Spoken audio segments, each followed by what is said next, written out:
It's time we fixed this blast from the past, the Samsung Galaxy Note 7.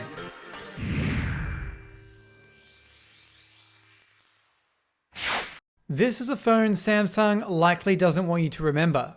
Launched on the 19th of August 2016, reports of Note 7 phones catching fire followed shortly after, resulting in not one but two recalls, the first of which occurred only 14 days after launch. Both the original and recall replacement devices just kept blowing up. By the 11th of October, just 2 months after its release, Samsung discontinued the Note 7 for good, with reports stating up to 97% of all phones were returned and likely destroyed. Talk about an environmental disaster.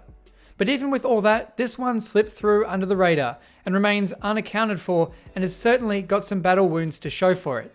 It's cracked back to front with OLED damage, a missing S Pen, charging issues, and a battery known to explode. Of course, we want to install a safe replacement. If you're looking to replace a dodgy battery yourself, you can find replacements with my sponsor, iFixit. We've extended the 30% discount on all batteries in the Australian store for a few extra weeks, with genuine parts from Motorola and soon Samsung and Google. So make sure to visit ifixit.com/HughJeffries and use the discount code SPICYPILLOW at checkout. The charging issues is the reason this phone has remained in my repair pile for over 2 years. I just didn't know what was causing it. While the device will run from a battery, the percentage reported is erratic, from gaining 50% charge in just a few seconds to quickly draining right to 0% and staying there for 5 hours. Either way, it would never reach 100%, no matter how long you left it on the charger. Battery applications estimated the capacity from over 12,500 mAh to negative 176. With my other Note 7, it also had charging issues, but was from a software update from Samsung to prevent it from charging above 60%. A downgrade fixed that issue and allowed me to fully charge the phone. But the black Note 7 has something deeper at fault. As I had no idea what was causing it, I sent the board over to someone who specializes in board repair. Federico found the battery connector was damaged.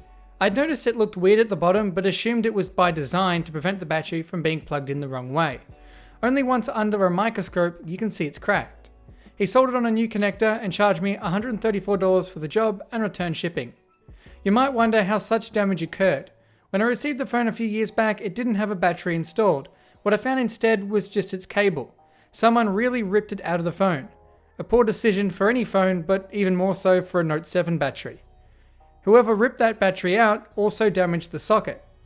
After receiving the phone with its new battery connector, I reinstalled a battery and charged it up.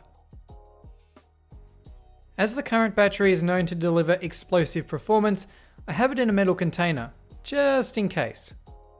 An hour or so later, it reached 100% successfully, something I've never seen it do. With the charging issue finally resolved, it's time this phone gets a makeover. Along with changing the display and back panel, I opted to also change the colorway to blue and gold. Along with the matching S Pen, this Galaxy needs one thing the most, a safe battery. And for that, I've chosen a lower capacity 3200 mAh aftermarket battery. This is the one phone you actually don't want a genuine original capacity battery for. Next to it is an original 3500 mAh battery. Despite the difference in capacity, the new battery is slightly smaller, allowing some breathing room for the battery. This was not something accounted for with the original, and is believed to be one of the factors to the phone's issues. With all that, it's time to get the new parts installed. As I've opened this phone before, no heat or prying was required. I was simply able to lift up the back using a plastic pick.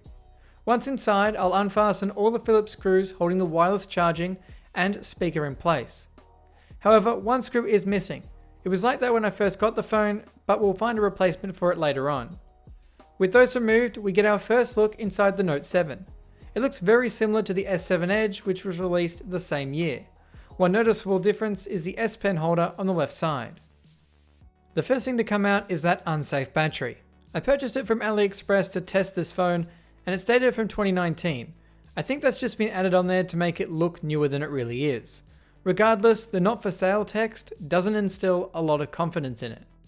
Once it's out, all the flex cables can be detached from the motherboard, as well as the two front-facing cameras. Proceeding, I can take out the SIM card tray and unfasten the two Phillips screws securing in the motherboard before removing it from the device. With the board out, we can get a closer look at it. This happens to be a US model which is packing a Snapdragon 820 processor, 4GB of RAM and 64GB of storage.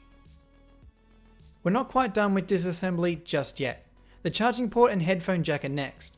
Unlike the S7 and S7 Edge, the charging port isn't attached to the navigation buttons. This means it can be removed without taking up the display or doing any soldering. Up top, the sensors can be removed along with the vibration motor.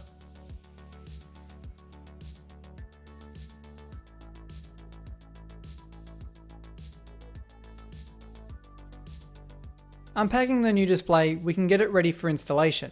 I purchased it from AliExpress, not a recommended site, but is one of the only places to get a replacement display in this color. I actually came across a site with some new old stock Samsung parts that included back panels and silver displays. I purchased a few screens and 2 of each color back panel, just in case I ever need them. I've got ripped off many times when buying screens on AliExpress and only do it as an absolute last option.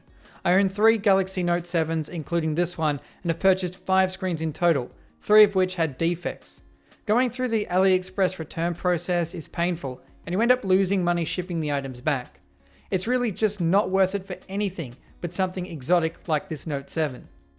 Honest sellers that sell you a good product on AliExpress is like trying to find a needle in a haystack. I can only hope this screen meets my expectations.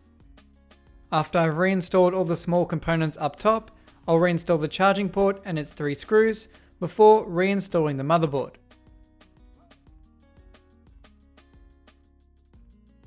After it's positioned into place, I can begin reconnecting all of the flex cables attaching to it.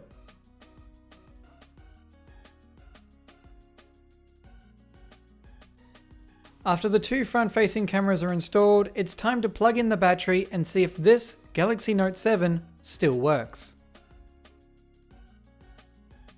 Thankfully, that new display actually works. No touch issues, no burn-in, and working S Pen input. It's an AliExpress miracle. At this point, I'd test the phone using Samsung's built-in diagnostic mode, but unfortunately this is a US Verizon phone, and that function's been disabled along with most other dialer codes. So I had to test everything manually. But with everything functional, I can continue reassembling the phone. The battery will need to be properly installed, and to do that, I'll need to remove the plastic protective film from the adhesive before attaching the battery into place.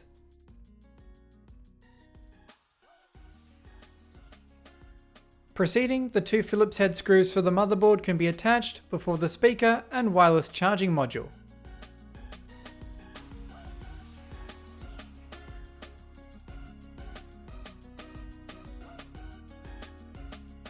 With one missing screw, it was time to go through my loose screw box and pull out something similar. What I found was a screw from a different model with the same length.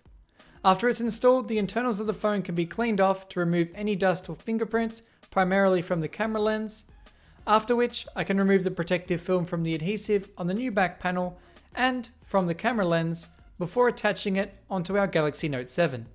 After it's positioned, it can be firmly pressed down into place. I can then install the color-matched SIM tray and S Pen. The last thing left to do is remove the plastic protective film from our new display panel and rear glass.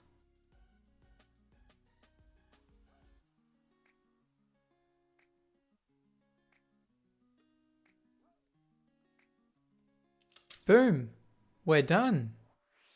So this is it. The hottest phone of 2016, the Samsung Galaxy Note 7.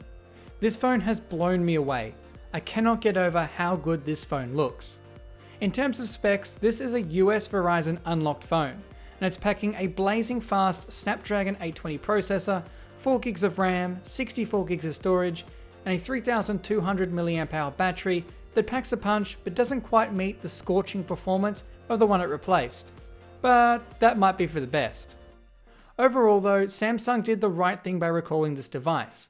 I saw an iPhone 7 or 8 Plus on fire just a few days ago in the middle of an intersection. While I didn't get any photos of it, it was terrifying to see how much smoke it was letting out. It was enough to grind traffic to a standstill.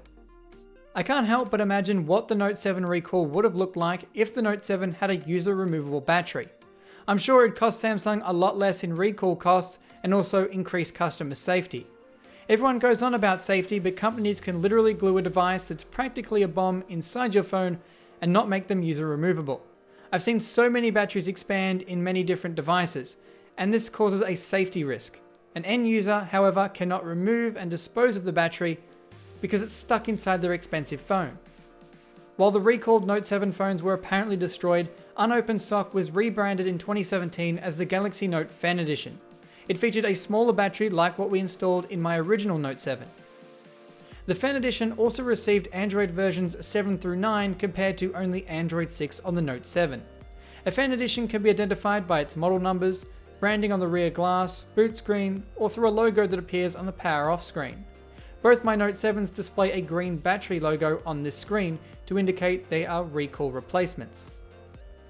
And on that note, this has been a Hugh Jeffries video. If you like what you saw, hit that subscribe button and consider checking out the restoration playlist for more videos just like this one. And if you're looking for any used devices, be sure to check out my online store, link for which is down in the description. That's all for this video, and I'll catch you guys next time.